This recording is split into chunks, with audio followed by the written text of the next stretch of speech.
You're carrying my child and you never told me? His voice cracked, raw with shock, as he stood frozen in the opulent restaurant, staring at her. The young black woman, a brilliant attorney with rich brown skin and long, gently curled black hair, sat alone, her pregnant belly undeniable under the soft glow of chandeliers. Their love, once a defiant spark against family pressures, racial biases, and a scheming ex, had crumbled into a bitter divorce 4 months ago. She endured whispers of gold digger, judgmental glances at galas, and relentless media scrutiny. Yet her strength shone through, guarding her unborn child.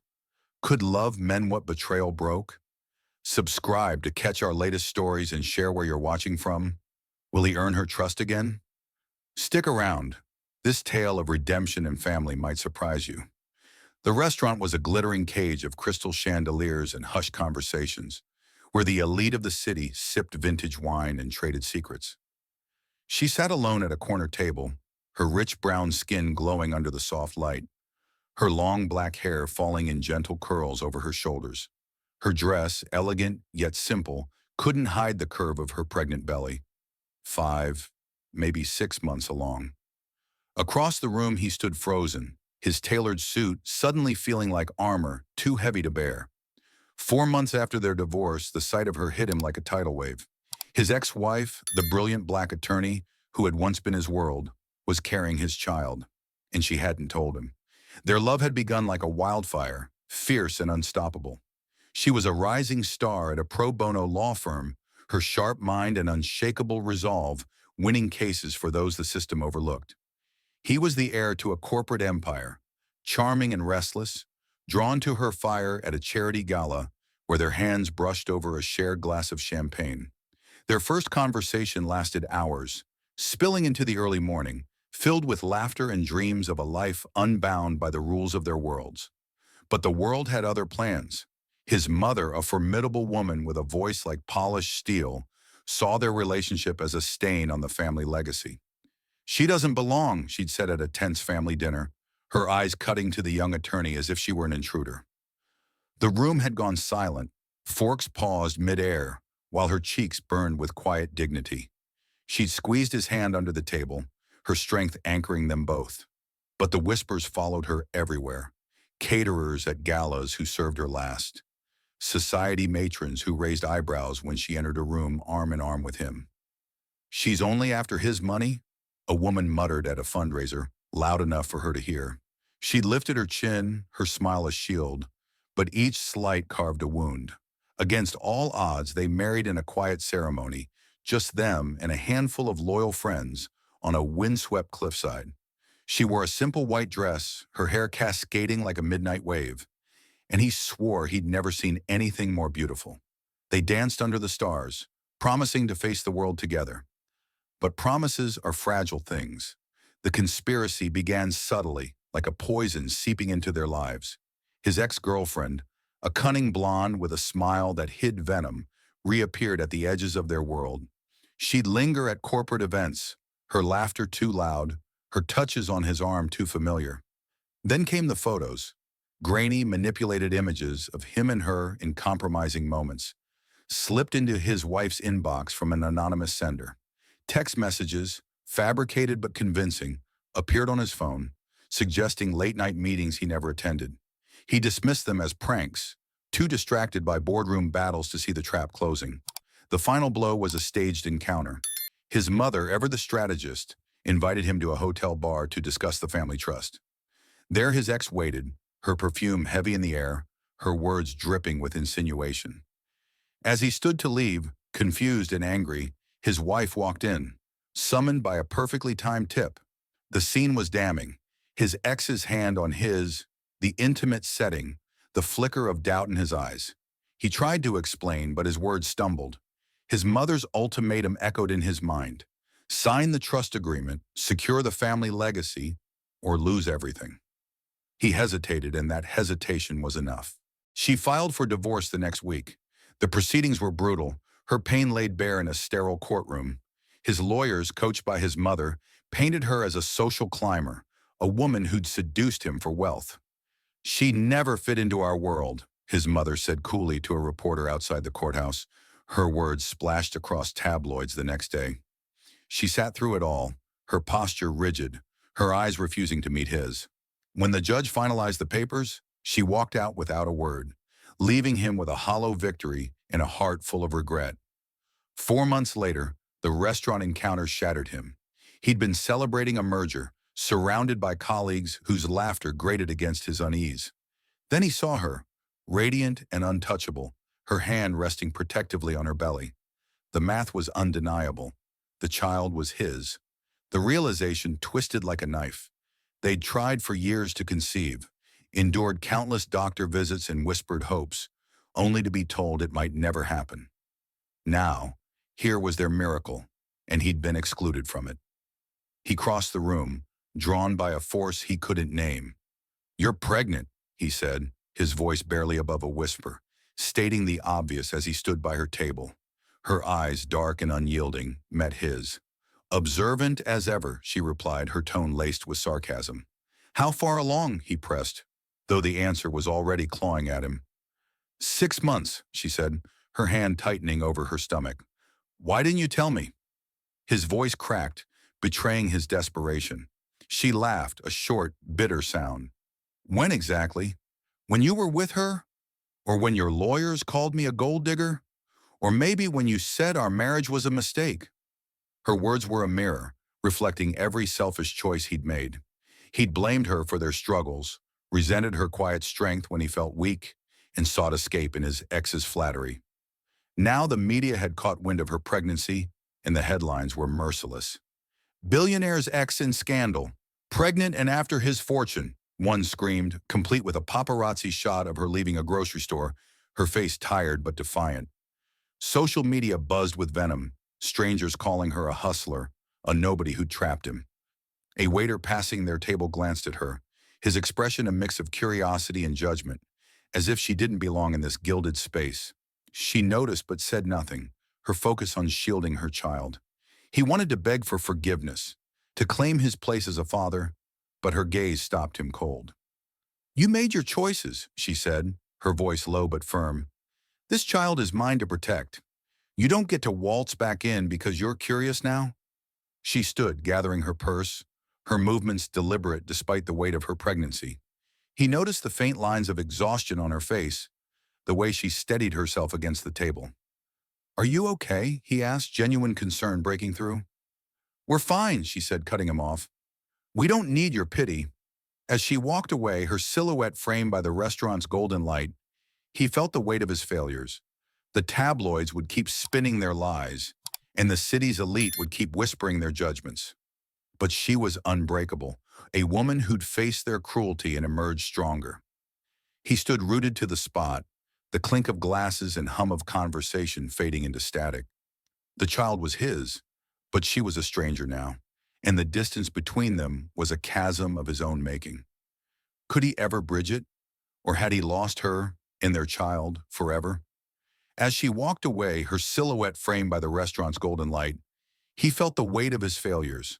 The tabloids would keep spinning their lies, and the city's elite would keep whispering their judgments. But she was unbreakable, a woman who'd faced their cruelty and emerged stronger. He stood rooted to the spot, the clink of glasses and hum of conversation fading into static. The child was his, but she was a stranger now, and the distance between them was a chasm of his own making. Weeks later, he saw her again, this time in the fluorescent glare of a supermarket aisle. She swayed slightly, her hand gripping a shelf for balance, her face pale despite her rich brown skin. Her long, gently curled black hair was pulled into a loose bun, strands escaping to frame her exhausted eyes. He rushed forward, catching her elbow as she steadied herself. "Are you okay?" he asked, his voice thick with worry. She pulled away, her expression guarded. "I'm fine," she said sharply, but her trembling hand betrayed her. "Just a dizzy spell." He insisted on driving her home, ignoring her protests. In the car, the silence was heavy, broken only by her shallow breaths. "You don't have to do this," she said, staring out the window. "I know," he replied softly, "but I'm here." Her apartment was small but warm, filled with books and framed photos of her family, a stark contrast to his sterile penthouse. He lingered at the door, noticing a stack of medical bills on the counter. "Let me help," he offered, but she shook her head. "I don't need your money." Her words stung, a reminder of the divorce proceedings when his lawyers had branded her a fortune seeker. The memory of their accusations, coupled with his mother's cold dismissal, still haunted him. He left but made a silent vow to show up differently. He started small, showing up at her prenatal appointments, waiting in the hospital lobby with a coffee she never accepted. He paid her medical bills anonymously, hoping she wouldn't notice. But she did. "Stop trying to buy your way back," she snapped one day, her eyes flashing as they stood outside the clinic. "This isn't about money. It's about trust, and you broke that." He nodded, swallowing the urge to argue. She was right. His betrayal had left scars, deepened by his family's threats to claim custody of their unborn child. The lawyer's letter, delivered during the divorce, had warned her to stay away or face a legal battle. She'd never told him about it, but he'd found out through a remorseful colleague. His ex-girlfriend reappeared, her presence like a storm cloud. She posted cryptic messages online, hinting at a reunion with him, fueling tabloid rumors. One post showed a photo of them from years ago, captioned, "Some loves never fade." The comments were vicious, targeting the pregnant attorney with slurs and accusations of stealing him. At a charity event, she cornered him, her smile sharp. "She's making a fool of you," she whispered, her hand brushing his arm. "Everyone knows she's just after your name." He stepped back, his voice cold. "Leave her alone." But the damage was done. A photographer caught the exchange, and the next day's headlines screamed, "Billionaire caught in love triangle." His mother was relentless, calling him to the family estate to discuss his future. Over brandy in her mahogany-paneled office, she laid out her ultimatum. "That child will ruin our legacy," she said, her voice dripping with disdain. "End this now, or you'll lose everything." He stared at her, seeing the woman who'd raised him, but also the architect of his marriage's collapse. "That child is my son," he said quietly, walking out. Her words echoed, but he was done bending to her will. The city wasn't kind to her either. At a bank, a teller scrutinized her ID longer than necessary, muttering about incomplete records while glancing at her belly. She stood tall, her voice steady as she demanded service, but the humiliation was clear in her tightened jaw. At a mall, a security guard trailed her through a store, his eyes narrowing as she browsed baby clothes. He saw it happen from across the aisle, his heart sinking. "She's with me," he called out, stepping forward, his tone daring the guard to argue. The guard backed off, but her expression was unreadable, gratitude mixed with wariness. "You don't have to fight my battles," she said later, her voice soft but firm. "I've been doing it my whole life." He nodded, but the incident burned in his chest. He'd been blind to the slights she faced daily, the subtle ways the world tried to diminish her. Their fragile connection grew through small moments. He brought her groceries when she was too tired to shop, carried her bags up the stairs when the elevator broke again. She didn't thank him, but she stopped pushing him away. One evening, as he dropped off a bag of fruit, she let him in for a glass of water. They sat in silence, the hum of the city outside her window. "Why are you doing this?" she asked, her eyes searching his. "Because I owe you," he said simply, "and because I want to be a father to our son." She looked away, her hand resting on her belly, but didn't ask him to leave. The crisis came without warning. At a routine checkup, her face paled as the doctor frowned at the monitor. "Your blood pressure is dangerously high," the doctor said. "We're admitting you now." Preeclampsia, she explained, could threaten both mother and child. He followed her to the hospital, his heart pounding as nurses hooked her to monitors.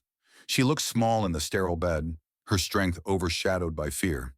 "You don't have to stay," she whispered, but he shook his head. "I'm not going anywhere." When they wheeled her into surgery for an emergency C-section, he scrubbed in, his hands trembling as he put on the gown. In the operating room, he held her hand, her grip tight despite her weakness. "It's too early," she murmured, tears in her eyes. "He'll be okay," he said, praying he was right. Their son was born tiny, his cries faint but fierce. The nurses whisked him to the NICU, his fragile body dwarfed by tubes and monitors. He stood by the incubator, watching his son's chest rise and fall, each breath a miracle. She was still in recovery, sedated and pale, But he knew she'd fight for their boy. He learned to change the tiny diapers, to hold the bottle at the right angle, his large hands clumsy but careful. The nurses watched, one whispering to another. He's a natural. He wasn't. He'd spent nights watching videos, reading books, desperate to get it right. When she woke, he was at her bedside, his eyes red from sleeplessness. He's strong, he told her, showing her a photo of their son, his tiny hand curled around a tube. Her lips trembled, but she nodded. Thank you, she said, the first crack in her armor. He wanted to say more, to promise he'd fix everything, but her eyes closed, and he let the moment pass. The hospital room hummed with the weight of their shared history, but also with something new, a flicker of trust, fragile but real. She'd kept him at arm's length, but he was here now, and he'd fight to stay. The hospital room hummed with the weight of their shared history, but also with something new, a flicker of trust, fragile but real. She'd kept him at arm's length, but he was here now, and he'd fight to stay. As he stood by her bedside, watching her sleep, the beeping monitors a steady reminder of their son's fragile start, he knew the battle was far from over. His family's shadow loomed, and the world outside these walls was waiting to judge. The city's elite had sharpened their knives. His mother, undeterred by the birth of her grandson, escalated her campaign. A week after the delivery, a sleek envelope arrived at his office, containing a legal petition to claim custody of the newborn. The document, drafted by the family's top lawyers, cited the mother's unstable circumstances and questionable motives, words that twisted like a blade. He overheard a junior attorney whisper to a colleague in the firm's hallway, "Mrs. Whitmore says the child can't inherit with that bloodline." The words seared into him, a stark reminder of the prejudice woven into his family's legacy. He crumpled the petition in his fist, his resolve hardening. The pressure mounted at home. His mother summoned him to the family estate, her voice icy over the phone. "You're throwing away everything we built," she said, standing in the grand library where portraits of their ancestors glared down. "Choose now, your legacy or that woman and her child." He met her gaze, seeing not just his mother, but the architect of his past mistakes. "He's my son," he said, his voice steady. "And she's his mother. That's my choice." He walked out, the weight of his decision both heavy and liberating. The city buzzed with rumors. Tabloids ran headlines like, "Billionaire's baby drama, custody war looms," splashing photos of her leaving the hospital, her brown skin glowing despite the exhaustion in her eyes. Her long, gently curled black hair was tucked under a scarf, but nothing could hide her strength. Social media was worse. Anonymous accounts called her a schemer who'd trapped him, their words laced with venom that went beyond her pregnancy. At a coffee shop, he overheard two women at a nearby table, one muttering, "She's playing him for a payout. Mark my words." The other nodded, her glance darting toward a newsstand with her face on a magazine cover. He clenched his jaw, wanting to confront them, but knew it wouldn't change their minds. His ex-girlfriend fueled the fire, appearing on a morning talk show to set the record straight. With calculated tears, she painted herself as the wrong party, hinting at a recent reconnection with him. "I just want him to be happy," she said, her voice dripping with false sincerity. The studio audience lapped it up, but he saw through her performance. She'd always thrived on chaos, and now she was leveraging the public's bias to tear the mother of his child apart. He texted her once, a single line, "Stop this, or you'll regret it." She didn't reply, but her next post, a cryptic quote about truth prevailing, only stoked the flames. The turning point came at the annual Whitmore Foundation board meeting, held in a gleaming conference room with floor-to-ceiling windows overlooking the city. Reporters lined the back, cameras flashing, sensing blood in the water. His mother sat at the head of the table, her posture regal, flanked by lawyers and board members loyal to her. His ex hovered nearby, her presence a deliberate provocation. The agenda was clear: formalize the custody petition and cement the family's control over the child's future. He'd been invited as a formality, expected to nod along. As the lead attorney began presenting the petition, citing concerns about the child's upbringing, he stood, his chair scraping against the polished floor. The room fell silent, He pulled the custody document from his jacket, holding it up for all to see. This, he said, his voice carrying a quiet fury, is an attack on my son and his mother. It ends now. He tore the paper in half, the sound sharp in the stunned silence. Cameras clicked furiously as he turned to the reporters. I choose her. I choose my son. Family isn't about bloodlines or power. It's about love and responsibility. His mother's face drained of color, her composure cracking for the first time. His ex's smile faltered, her eyes darting to the board members, who shifted uncomfortably. The reporters scrambled, typing furiously, as the room buzzed with shock. He continued, his voice steady but raw. I've made mistakes, but I won't let my son grow up in a world that judges him before he's had a chance. His mother is the strongest person I know, and she deserves better than this. He looked at his mother, then his ex, letting his words land like stones.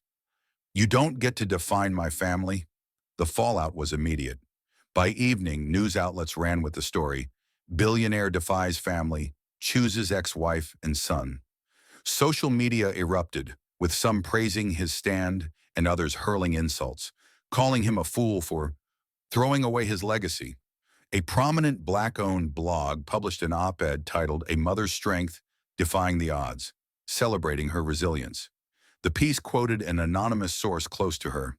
She's fought battles most can't imagine, and she's still standing. He read it late that night, his heart swelling with pride and guilt. The public's reaction wasn't all that kind. At a charity gala, a donor pulled him aside, whispering, "You're making a mistake aligning with her kind." The words stung, but he shook his head. The mistake was letting people like you define her worth. He walked away, but the encounter lingered, a reminder of the world she navigated daily. He began to notice the slights more, how waitstaff at events served her last, how strangers' eyes lingered on her with suspicion rather than warmth. Each moment fueled his determination to stand by her side. She, meanwhile, was processing his actions. He visited her in the hospital, where their son was gaining strength in the NICU. She sat by the incubator, her hand pressed against the glass, her face soft, but guarded. I saw the news, she said, not looking at him. You didn't have to do that. He knelt beside her, his voice low. Yes, I did. I should have done it sooner. She turned to him, her eyes searching. Words don't fix what happened. Your family's still coming for my son. He nodded, knowing she was right. The custody threat wasn't fully dead. His mother's influence ran deep. She set her terms, her voice firm despite the fatigue in her eyes. If you're serious, prove it. Not with grand gestures, but with real work. Therapy, to understand what you've done. Parenting classes, to show you're ready for him. And you need to face my family. Apologize for the pain you caused. Her words were a gauntlet, a test of his commitment. He met her gaze unflinching. I'll do it. All of it. She nodded, but her expression held no promises, only a challenge. As he left the hospital, the weight of her words settled into him. He'd torn up a document, but rebuilding her trust would take more than a moment of courage. The city skyline glittered outside, indifferent to his resolve. But he felt a shift within, a clarity that his son and his son's mother were worth every fight. As he left the hospital, the weight of her words settled into him. He'd torn up a document, but rebuilding her trust would take more than a moment of courage.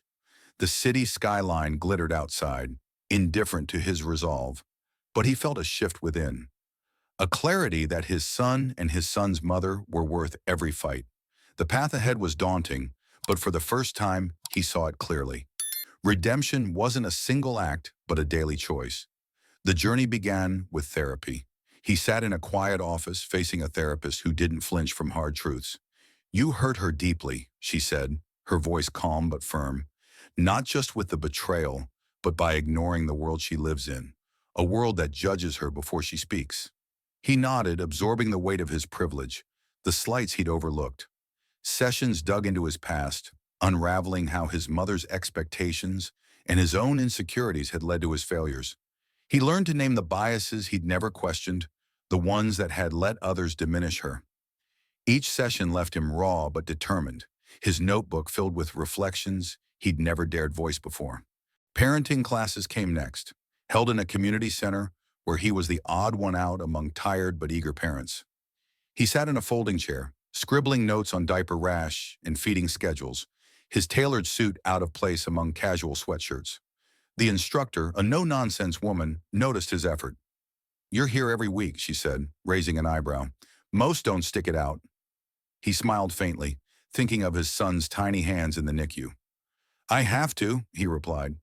He practiced swaddling a doll until his movements were sure, memorized the signs of colic, and asked questions that earned nods from the other parents. He wasn't just learning for his son, he was proving to her that he could be the father she deserved. The hardest step was facing her family. He drove to their modest home in a quiet suburb, his palms sweating as he knocked. Her parents greeted him with guarded eyes, her mother's arms crossed, her father's jaw tight. The living room was warm, filled with photos of her as a child, smiling, gap-toothed, her long black hair in braids. He stood before them, his voice steady despite the knot in his chest. "I failed your daughter," he said. "I let my family tear us apart, and I didn't fight for her when it mattered. I'm sorry." Her mother's eyes softened slightly, but her father shook his head. "Words are cheap," he said. "Show us you mean it." He nodded, promising to do just that, and left with their skepticism heavy on his shoulders. She watched his efforts from a distance, her guard still up. Her rich brown skin glowed with the strength of new motherhood, her gently curled hair often tied back as she juggled hospital visits and recovery. She was back in her apartment now, the elevator fixed after he'd called the landlord, a small gesture she noticed but didn't acknowledge. At a grocery store, he saw her browsing, her cart filled with baby formula and fruit. A cashier gave her a curt glance, ringing up her items slower than the customer before her. He stepped forward, ready to intervene, but she handled it with a cool, "Can you make this quick? I have a sick baby at home." The cashier sped up, and he caught the faintest hint of a smile on her face as she caught his eye. Their interactions were cautious but growing warmer. He brought her coffee during a hospital visit, and this time she took a sip. "You remembered how I like it," she said, her tone neutral but her eyes curious. He nodded, heart lifted at the small victory. Another day at a park near the hospital, a stranger stared too long as she pushed the stroller, muttering something about single mothers. He stepped between them, his voice low but firm. "Mind your business." The stranger backed off and she looked at him, her expression unreadable. "I can handle it," she said, but her hand lingered on his arm for a moment longer than necessary. The breakthrough came at the park, months after their son's birth. They sat on a bench, watching him sleep in his stroller, his tiny chest rising under a soft blanket. The sun cast a warm glow on her face, her hair catching the light like a halo. "I forgive you," she said suddenly, her voice steady but soft. "I haven't forgotten, but I forgive you." The words hit him like a wave, relief and gratitude flooding his chest. He wanted to reach for her, but he held back, respecting the space she still needed. "Thank you," he whispered, his voice thick. She nodded, her eyes on their son, a silent acknowledgement that this was a step, not a resolution. The first birthday arrived, a quiet celebration in her apartment. He arrived early, arms full of balloons and a small cake he'd baked himself. Chocolate, her favorite. She raised an eyebrow, a hint of amusement breaking through her usual reserve. "You baked?" she asked, inspecting the slightly lopsided cake. "Took 3 tries," he admitted, and her laugh, soft, genuine, felt like a gift. They decorated together, hanging streamers, setting out tiny party hats. Her parents came, their greetings warmer than before, her father even clapping him on the shoulder. Friends filled the small space, their laughter mingling with the baby's delighted squeals as he smeared frosting on his face. She moved with grace, her brown skin radiant under the soft lights, her hair loose and curling past her shoulders. He caught her watching him as he played with their son, lifting him high to giggles. "You're good with him," she said later as they cleaned up.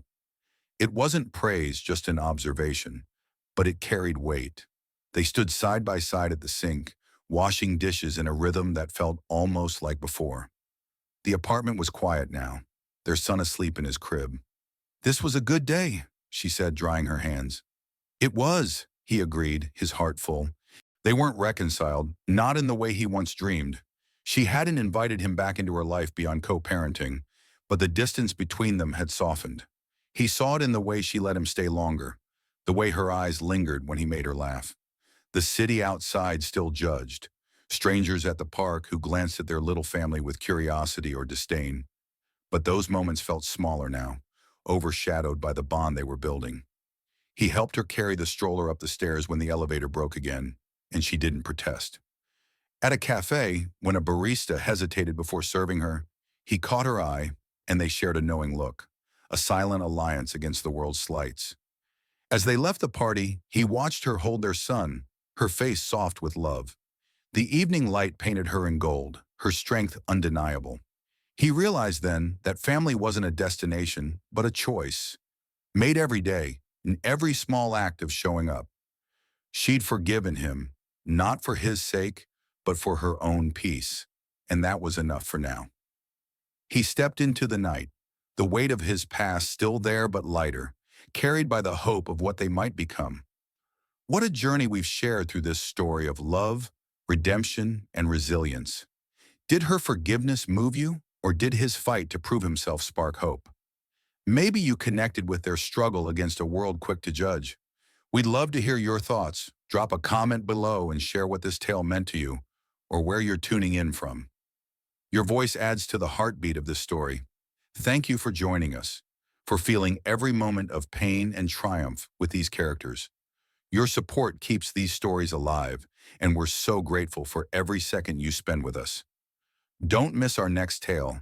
Subscribe to catch the latest, and let's keep exploring the power of human connection together. Until next time, keep believing in second chances and the strength of family. See you soon.